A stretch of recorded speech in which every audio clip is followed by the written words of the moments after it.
Членството на Македонија во НАТО ќе биде многу добро не само за незината безбедност, туку и за безбедноста на целиот регион, е заедничкиот став на учесниците на дебатата за спроведување на НАТО принципите во Македонија, според кои НАТО за земјава е неопходност.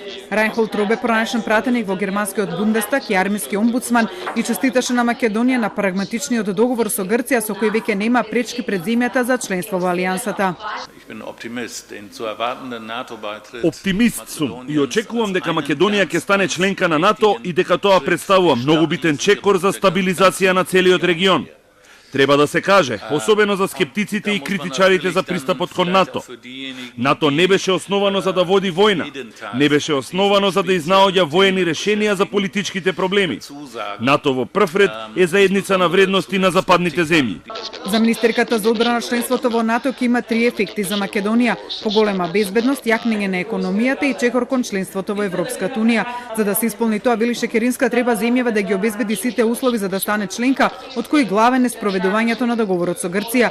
Според неа, жестокиот напад врз него од опозицијата во двете земји покажува дека е направен компромис кој е болен за двете страни, но истовремено е добар.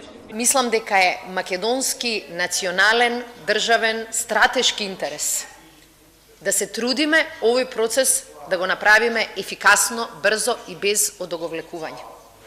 Македонски има политичари кои што направија кариера од одоговлекување на проблемите, префрлање на некои следни. Националниот координатор за НАТО Стево Пендаровски, зборувајќи за вредностите на НАТО како солидарност, демократија, слобода, плурализам, добрососедски односи, го цитираше поранешниот генерален секретар на НАТО Шефер за да објасни што значи оваа организација. НАТО во секој случај не е хуманитарна организација. Меѓутоа, во секој случај вели поддржува и води безбедносна политика базирана на вредности. Од тука доаѓа градењето на посебна, на специфична, вели евроатлантска безбедносна култура. Во незиното јадро е заедничкото соочување со безбедносните предизвици и проблеми. И Пендаровски се осврна на договорот за името и целосно отфрли можноста некоја од двете страни во иднина да каже дека тој не важи.